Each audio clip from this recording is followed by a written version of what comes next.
Have you ever wished for a superpower, only to realize that if the universe actually granted you one, it might end up being completely and utterly useless? Oh, I think we've all had those daydreams, right? Right, I want you to really picture that scenario. You know, you spend your entire childhood looking up at the sky, dreaming of flying or turning invisible, just waiting for that grand cosmic tap on the shoulder. Yeah, the big destiny moment. Exactly. And then finally, it happens. The universe bestows a gift upon you. And that grand destiny turns out to be the ability to say, perfectly toast a bagel. A bagel. Every single time. But only plain bagels. Naturally, just plain. Right. And that agonizing gap between the fantasy of being special and the mundane reality of what we actually get is exactly what we're exploring today on the Deep Dive. It's such a fun concept. It really is. So we're looking at two very distinct, very funny short stories from the Reedsy Prompts collection. We have The Super Pals by Michael Gaddis and Wax Off by Christopher C. Both of which are just brilliant. And our goal today is to figure out how these authors take characters with these massive fragile egos and drop them into situations that just, well, they completely strip away their dignity. They really do. Yeah. We're talking about the absurd side of ambition, right? And what it really means when we demand more out of life. Yeah. It is such a rich theme to pull apart, mostly because of how these two authors approach their respective genres. I mean, you have the classic superhero origin story in the first piece. Right. And then this elaborate, high-stakes museum heist in the second. Two very serious tropes. Exactly. Normally, those genres rely on highly competent people doing extraordinary things. But here, the authors completely deflate those tropes. They center the narrative on these deeply flawed protagonists who are just, blinded by their own pride. Yeah, they're their own worst enemies. Absolutely. Oh.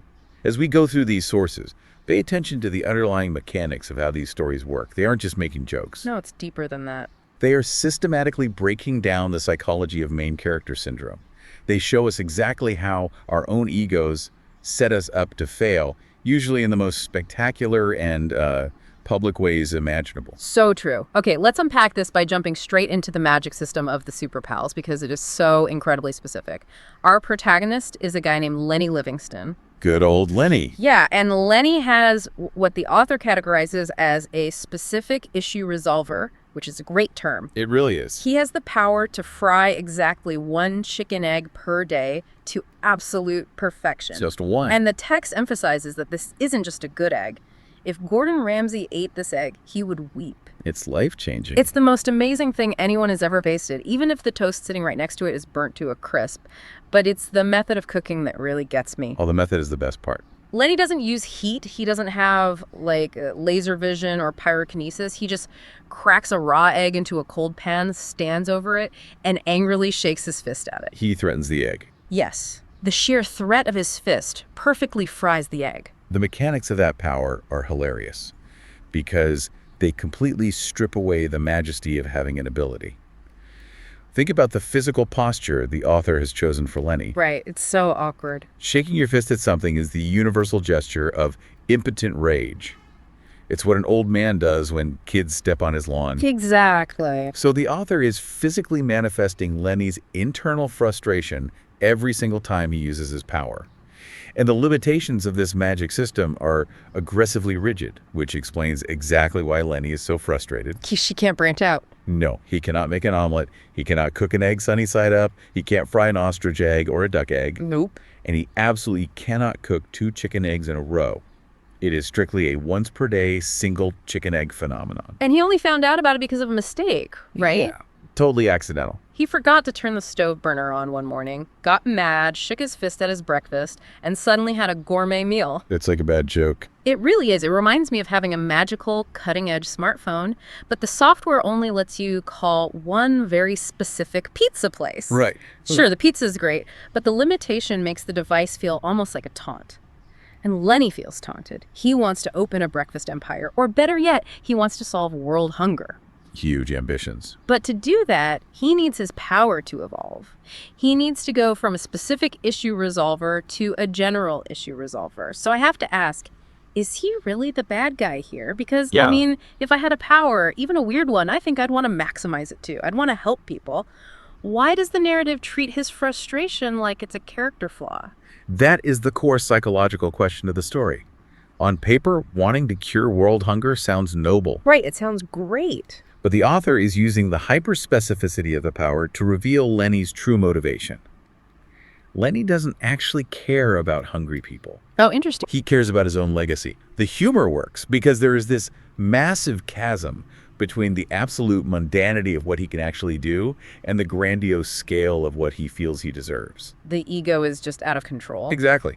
And readers picked up on this dynamic right away. In the Readsy comments, a reader named L.E.T. brought up a great point about the stakes. What did they say? They pointed out how the story shrinks the epic superhero struggle down to a petty culinary inconvenience. That's a perfect way to put it. Right. The life or death stakes for Lenny literally revolve around a perfectly fried egg versus a Western omelet. By keeping the stakes so aggressively low, the author exposes Lenny's ambition as nothing more than narcissism. He just wants to be important. He's not a hero in waiting, he's just a guy who thinks he's too good for his own life. Wow. Yeah. And that becomes painfully obvious when he gets recruited. I mean, every hero needs a team, right? Of course. Lenny gets his call to action via a top secret note that mysteriously appears in the pocket of his pants right after he pulls them out of the dryer. Which is such a weird delivery method. It is. It's an invitation to join the Super Pals at 12 Chestnut Drive. It tells him to knock 3 times and tell no one. Very cloak and dagger. Right, so Lenny immediately pictures a tactical headquarters, maybe a speedster or an invisible spy recruiting him. He shows up at this incredibly modest row home, knocks, and the door opens to reveal an elderly woman in a nightgown. Steven's ma. Yes.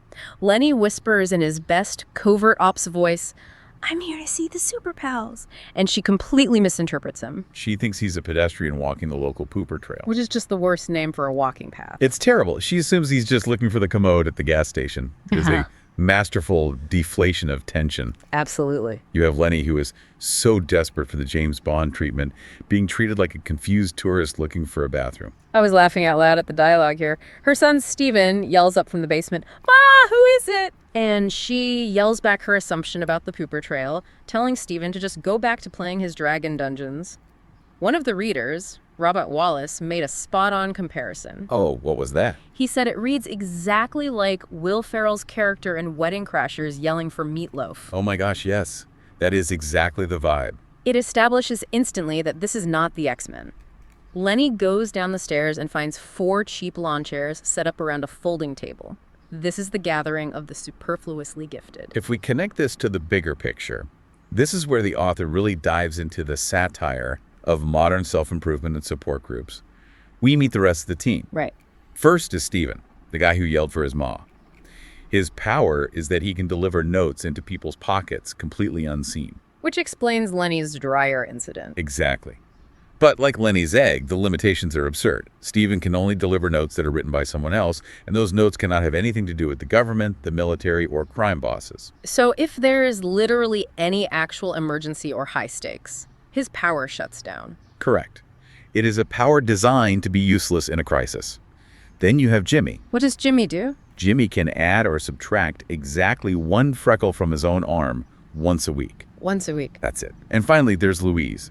Louise can take a rose and make it smell exactly like a s'mores Pop-Tart. That's amazing. But, importantly, she cannot take a Pop-Tart and make it smell like a rose. Which is just a fantastic detail. But here's what I don't understand about Lenny's reaction. Okay.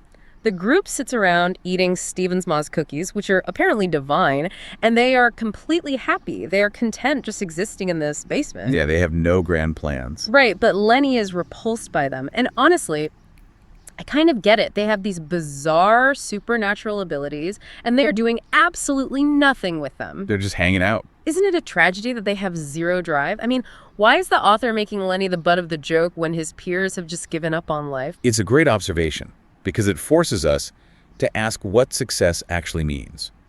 The author is playing with the modern concept of hustle culture. Oh, interesting. We are conditioned to believe that if you have a talent, you must monetize it, scale it, and use it to leave a massive footprint on the world. Make a personal brand. Exactly. Lenny represents that toxic hustle. The support group represents the exact opposite. Usually in fiction, a group of gifted individuals pushes each other to greatness. Here, they are actively enforcing complacency. They don't want to change the world. Not at all. Louise even warns Lenny that wanting to increase his power is a dark path. The author uses these hyper-specific abilities to mock our inability to just be satisfied. To just enjoy the cookie. Right. Lenny can't accept that sometimes a good cookie and a quiet afternoon are enough. He views ordinary life as an insult. And that need to be extraordinary pushes him right over the edge. During this meeting, Jimmy brings up a former member of the group named Rabbit Randall. Rabbit Randall. And Rabbit Randall's power is that he can make rabbits scratch their ears. The entire group unanimously agrees that this is super cute. Which it is. It is, but Randall didn't think it was enough. He left the group to seek out ways to increase his powers, and on his way out, he dropped the ultimate playground insult. Oh, yeah. He called them Super Zeros. Which the group treats with the solemn gravity of a supervillain origin story. To them, Randall is a cautionary tale of ambition gone wrong. Lenny hears this and is so disgusted by their lack of drive that he storms out. He actually turns down a cookie bride from the group to stay, though he hypocritically grabs 2 from Ma on his way out the door. Well, they're good cookies. You can't leave empty-handed. So he gets outside onto the suburban cul-de-sac, and the story takes this sudden, dramatic, cinematic shift. The tone totally changes. Right. Lenny spots a wild rabbit sitting in the grass. Suddenly, the rabbit scratches its ear. Then, the rabbit hops directly into the arms of a man dressed entirely in black, hiding behind a tree. It's Rabbit Randall. The staging here is brilliant. Randall is playing the role of the devil at the crossroads. But the crossroads is a manicured lawn, and the devil is holding a bunny. Oh, it's so funny. Randall makes his pitch to Lenny. He offers them the path of darkness. He says that if Lenny joins him, they will finally discover just how many eggs Lenny can scramble. The ultimate temptation. But there's a price. Randall wants one of those divine cookies Lenny took from Ma. Lenny takes a bite, realizes it truly is the best cookie he's ever had, and trades the second one for the path of darkness. Wow. Randall laughs maniacally, and the scene ends. It is so petty. Lenny sells his soul, or at least his morals, for a baked good and the potential to cook a second egg. It's like selling your soul to the devil for a 5% discount at a shoe store. That's exactly what it is, the illusion of ambition. Which brings us to our next protagonist, who actually tries to steal the shoes. In The Super Pals, Lenny abandons his ethics because he's desperate to be the main character. He wants to be the mastermind. But what happens when we look at a character who starts the story already fully believing they are the mastermind? Someone who thinks they've orchestrated the crime of the century, only to realize they are completely unoriginal. Let's talk about Wax Off. That transition in mindset is exactly what reader Ben Connolly touched on in his feedback for the first story. Oh, what did Ben say? He noted that Lenny didn't want to change the world, he just wanted the credit for changing it. That's a great distinction. Right. That obsession with credit, that toxic pride, is the engine that drives Dan, the protagonist of Wax Off. Dan doesn't just want to steal something, he wants everyone to know how brilliant he was for stealing it. Right, and we find this out immediately because the story opens with Dan sitting in the back of a police cruiser giving a full voluntary confession to the arresting officer. He's so proud of himself. He really is. The cop tells Dan to just call him Harry. Now, Dan is not wearing a black turtleneck and tactical gear. Dan is wearing a fully bedazzled Elvis Presley jumpsuit. A very specific era, too. Yes, he makes a point to clarify that it's the Memphis Flash era outfit. He is covered in sequins, his hair is practically a solid helmet of gel and hairspray, and he is not the least bit remorseful. He is aggressively bragging to Officer Harry about his heist at Madame Sinclair's wax emporium. And Officer Harry plays the role of the confused audience perfectly. He asks the logical question, why rob a wax museum? There's nothing of value there. Exactly. How much cash could possibly be in the registers of a tourist trap? And Dan's reaction tells you everything you need to know about his ego. He literally laughs at the cop. He's so condescending. He tells Harry he's stuck in the 90s, completely dismissing him. Dan reveals that he wasn't after cash. His target was a special temporary exhibition of original movie props, specifically the original ruby slippers from The Wizard of Oz. Here's where it gets really interesting. Dan proceeds to lay out his master plan, and honestly, when you just listen to the mechanics of it, it sounds like a decent heist. It does sound plausible. He says he paid off the security camera operator. He specifically chose the Elvis exhibit because he naturally had the physique to pull it off. He had his partner move the actual wax Elvis into a closet, and then Dan just stood on the podium perfectly still, pretending to be the wax figure. It takes commitment. He even let tourists take photos with him until the museum closed. He's explaining this to Harry like he's giving a TED Talk. But as the expert, don't you think his massive ego is his actual blind spot here? He assumes he's the only one smart enough to think of this. This raises an important question, right? Okay. Can a plan be genius if it's entirely unoriginal? Right. The author uses Dan's explanation to the cop to highlight this fatal blind spot. Dan spends the car ride lecturing Harry about the lucrative black market art trade, talking about eccentric billionaires who collect movie memorabilia. Like he invented the concept. Exactly. He thinks he is the first person in the world to connect those dots. But the irony is, his plan is ingenious. It's an absolute cliche. And the author literalizes that cliche by setting the heist in a wax museum. Wait, what do you mean by literalizes it? Think about what a wax figure is. It is a frozen, lifeless copy of a famous pop culture icon. Oh, I see. It has no original thought. It just stands there, mimicking greatness. That is exactly what Dan is doing. He thinks he's Danny Ocean, but he's really just a cheap copy. He is so blinded by his own perceived brilliance that he cannot comprehend the idea that someone else might have had the exact same thought. And that realization hits him in the most chaotic way possible. It really does. Dan tells Harry that once the museum closed, he stepped off the Elvis podium and started sneaking toward the Oz exhibit.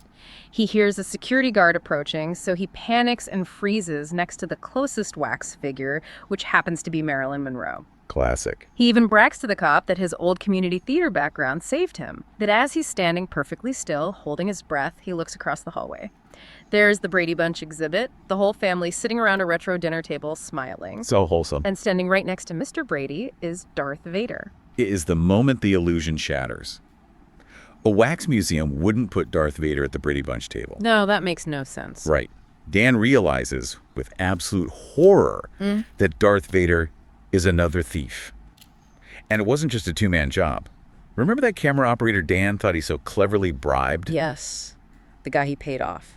It turns out that camera operator had accepted bribes from dozens of different criminals over the past few weeks. Oh my gosh. And all of them came to him with the exact same genius plan to steal the ruby slippers by posing as a wax figure. The escalating absurdity of this scene is incredible. The author builds this tension so well. You have Dan and Darth Vader both realizing the other is a thief, slowly creeping toward the slippers, trying to subtly kick velvet stanchions into each other's paths. Very stealthy. Right.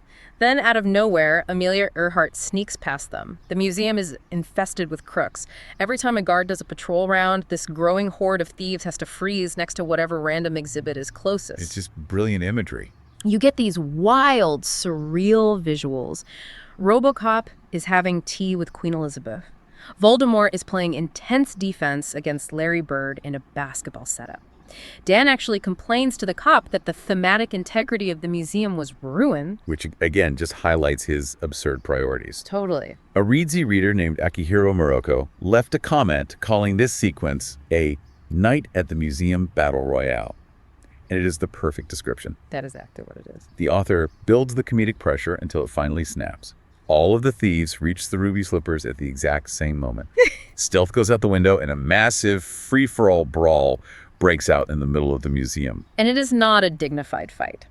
Dan tells the cop that Mother Teresa threw a vicious elbow at him, and then he caught a square punch to the jaw from an Oompa Loompa. An Oompa Loompa. Yes. The police sirens start blaring, the real cops rush in, and Dan gets grabbed. But here is the thing that really threw me.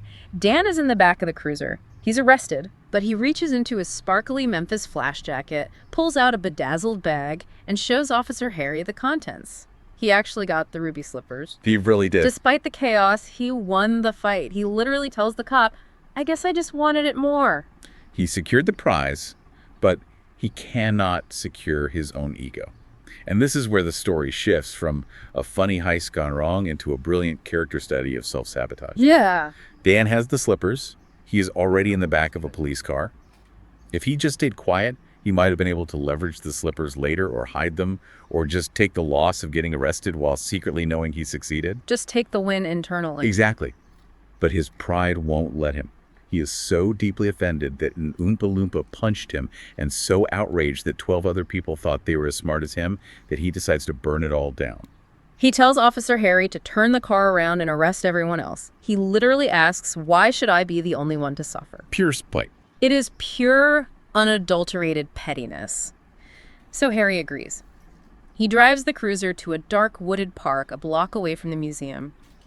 He tells Dan to get out, walk back to the museum, and gather the other crooks in the park so he can arrest them all quietly without doing the paperwork at the precinct. Which, as a plan, is incredibly sketchy. Very sketchy.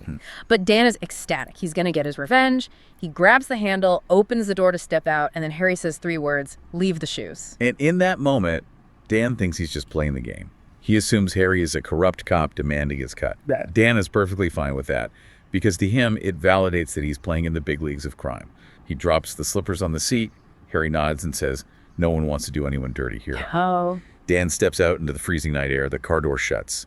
And as he stands there, his brain finally processes the word Harry just used, dirty. The realization hits him like a ton of bricks. He turns around and actually looks at the cop driving the car. Yeah. He realizes Officer Harry is wearing a terrible, ill-fitting brown wig. So bad. He looks like a cheap knockoff version of Clint Eastwood.